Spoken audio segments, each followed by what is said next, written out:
Welcome to Democracy Now!, democracynow.org, the War and Peace Report. I'm Amy Goodman. Negotiators at a crucial United Nations climate summit in Glasgow, Scotland, have released a first draft of the COP26 final decision text. It's being blasted by environmentalists as exceptionally weak. Greenpeace noted the 850-word document fails to acknowledge that fossil fuels are driving the climate crisis while making no commitment to tangible actions to end global reliance on coal, oil, and gas. The draft text release came as former President Barack Obama traveled to Glasgow, where he called on world leaders to step up their actions to avert climate disaster while blasting China and Russia for hindering progress on the climate emergency. Mitzi Tan, a youth climate activist from the Philippines, said Obama's words ring hollow. The U.S. is the country that is historically most responsible for the climate crisis, and yet they have barely done anything. They have promised so much, they have pledged so much, but they're still not doing enough.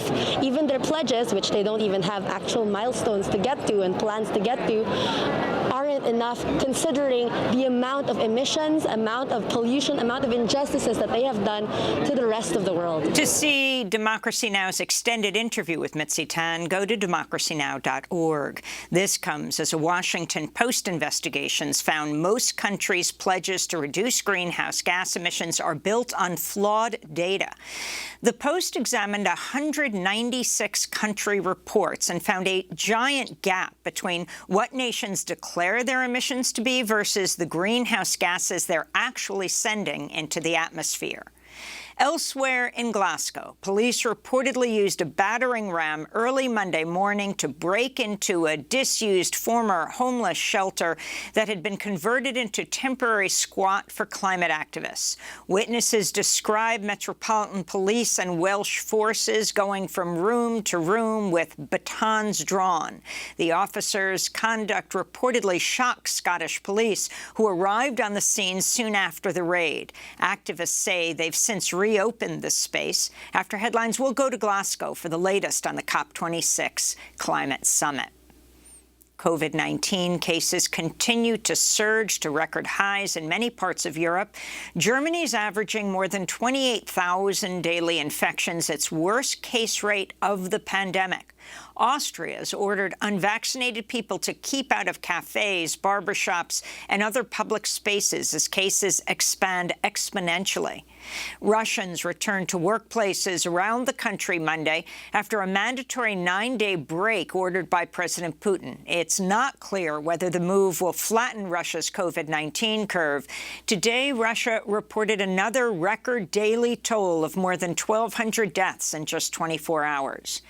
In the United States, coronavirus cases have leveled off with an average of more than 72,000 daily infections. However, the number of hospitalized patients is continuing a slow decline. More than 1,200 U.S. residents a day are dying of COVID-19, the vast majority of them unvaccinated.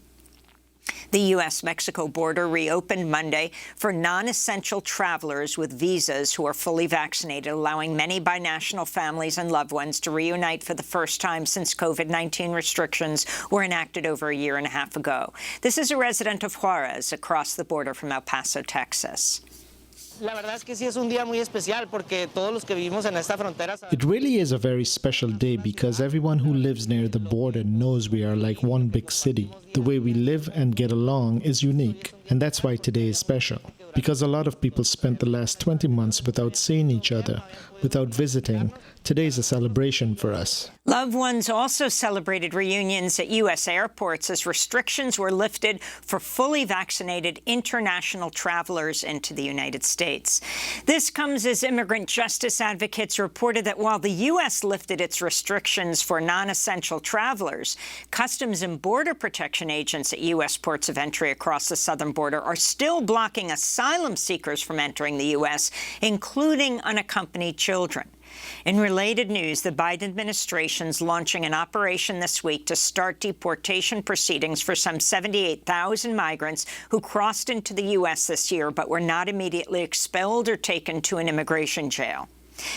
In Europe, the Polish government has deployed thousands more soldiers and riot police to its eastern border with Belarus as it intensifies its violent crackdown on migrants and refugees, mostly from the Middle East and Africa, who are fleeing violence, poverty, and the impacts of the climate catastrophe.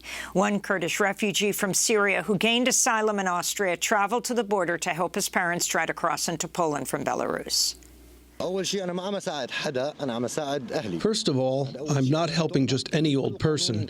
I'm helping my parents. I think in the laws of all countries, of all regions, it is not forbidden for a person to help their parents. Second of all, the people there, aside from my parents, they're also human beings. They need help. In Nicaragua, President Daniel Ortega has declared victory and will be serving a fourth term after winning Sunday's election by a landslide.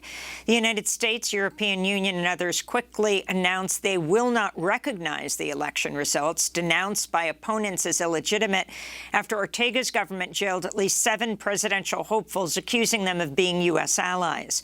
Ortega, alongside Vice President and First Lady Rosario Murillo, celebrated their re-election Monday in Managua's Revolution Plaza. Ortega blasted the U.S. government for supporting a coup attempt in 2018 and for continuing to interfere in Nicaragua. Many have also denounced ongoing and crippling U.S. sanctions on Nicaragua.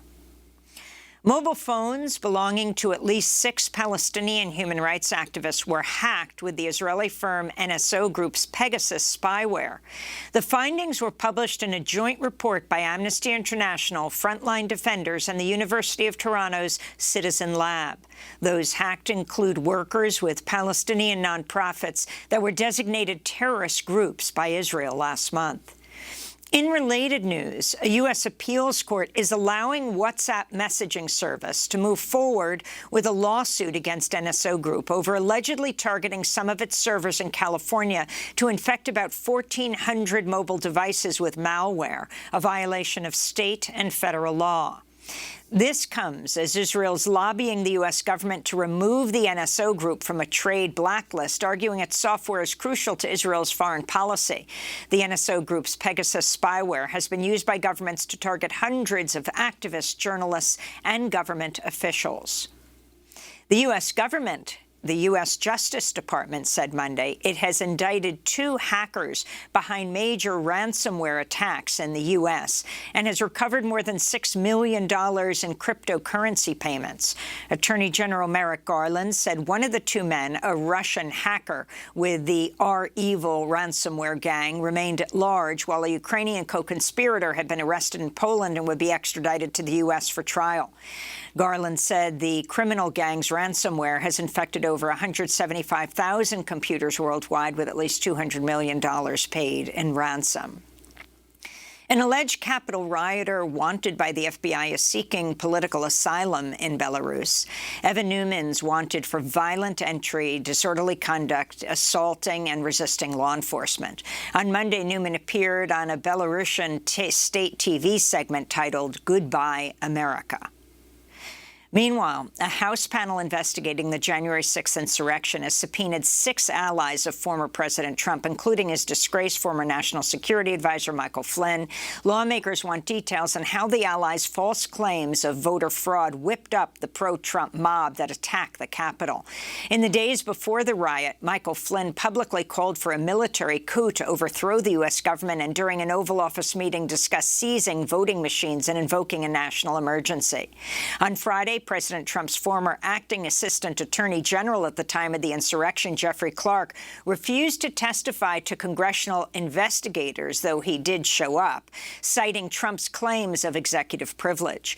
In response, January 6 committee chair Benny Thompson said he was weighing criminal contempt charges for Clark. Clark was a key player in Trump's efforts to enlist the Justice Department to sow doubt over results of the presidential election in Georgia.